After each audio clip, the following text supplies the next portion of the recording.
وصحبه أجمعين أما بعد. قال تعالى في القرآن الكريم: أعوذ بالله من الشيطان الرجيم. بسم الله الرحمن الرحيم. ألف لام ميم. تلك آيات الكتاب الحكيم هدى ورحمة للمحسنين الذين يقيمون الصلاة ويؤتون الزكاة وهم بالآخرة هم يوقنون أولئك على هدى من ربهم وأولئك هم المفلحون. Sadaqallahul Azim. Berlindung kepada Allah dari syaitan yang terkutuk dengan nama Allah yang pengasih lagi maha penyayang. Allah lah yang mengetahui maksudnya alif lam mim. Inilah ayat-ayat Alkitab Al-Quran yang penuh hikmah, penuh bijaksana, huda wa rahmatan lil muslimin, sebagai petunjuk dan rahmat bagi orang-orang yang muhsinin. Mereka orang muslim itu ialah yang mendirikan sholat, wa yu'tuna zakat, mereka yang membayarkan zakat, wa hum bil akhirati hum yuqinun, mereka yang meyakini adanya hari akhirat. Itulah mereka yang mendapat petunjuk dari Tuhan, dan itulah mereka yang mendapat kebenaran. Maha Allah dengan Surat Al-Quran ayat 1-5. Bapak, Ibu, sedang jemaah Zuhur rahimahullah. Kajian kita pada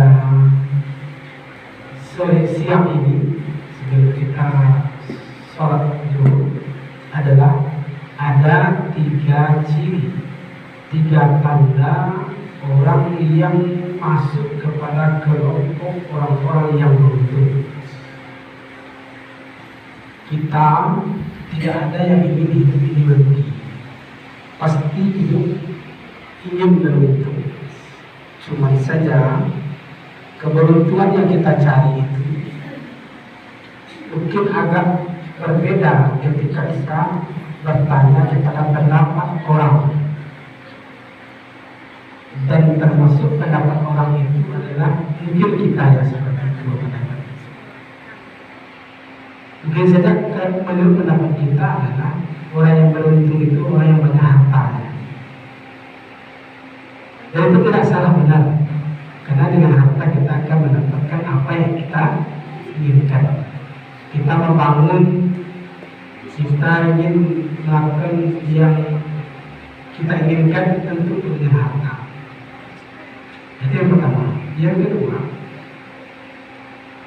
orang beruntung itu sebenarnya orang yang punya pangkat dan jabatan, orang yang punya kedudukan.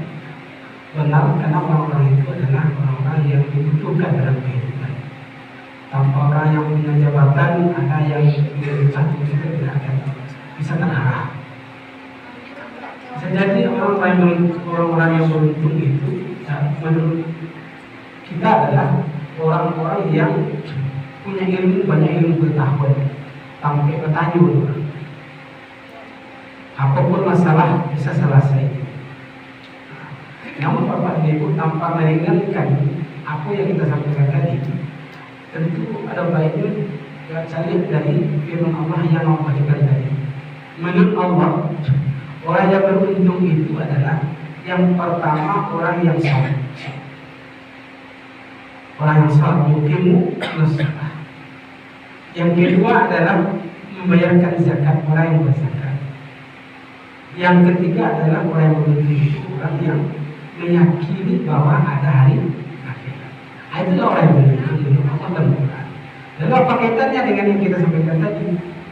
Kalau orang yang banyak harta, benar dia beruntung, satu karena dapat.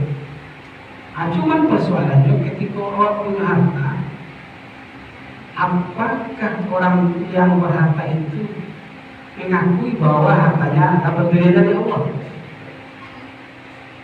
Atau kita lihat dari ayat lain, kulu washrabu halalan thayyiban. Apakah harta yang kita dapatkan itu halal, mendapatkannya halal saja? Kalau tidak, mungkin banyak hartanya dia tidak orang itu. Atau dia punya banyak harta tapi dia meninggalkan perintah Allah yang harian ini, sembahyang, salat. Paling tidak kita melalaikan yang terjadi. Apa itu buktinya? Kalau kita sudah memanage ibadah dengan baik, seluruh jam berapa masuk ini, kan ada punya waktu. Katakanlah zuhur dan 2 balik 35. Kan bisa waktunya jam 2 balik 20 ini awak dah siap. Kan begitu. Dan itu orang yang beruntung dan banyak hartanya. Nah itu. Tapi kadang kita tidak mengukur dari situnya. Harta banyak tapi ibadah berantakan. Sholat pagi tinggi lalai di akhir-akhir. Nah, yang kedua adalah orang yang beruntung bisa jadi orang yang banyak hartanya, orang yang berpangkat kedudukan, orang yang punya orang banyak, tapi tidak mau berzakat. Zakat tidak mau dikeluarkan. Kemudian dia tidak mau berinfak sedekah. Masjid membutuhkan zakat untuk infak sedekah. Dia butuh pengeluaran yang banyak. Pengeluarannya itu perlu jelas. Cuma pemasukan tak jelas. Kadang-kadang pemasukan cuma 10.000, pengeluaran 100.000. Kalau ada orang-orang yang punya harta, lalu dia jamin listrik untuk bulan ini saya jamin. Itulah orang yang berpikir. Nah, dan kalau orang yang berilmu, banyak orang yang bertahu tapi tidak beruntung ya. Kenapa? Karena ilmunya untuk memakan orang-orang yang lemah dia manual. Nah, dan sampai bertahu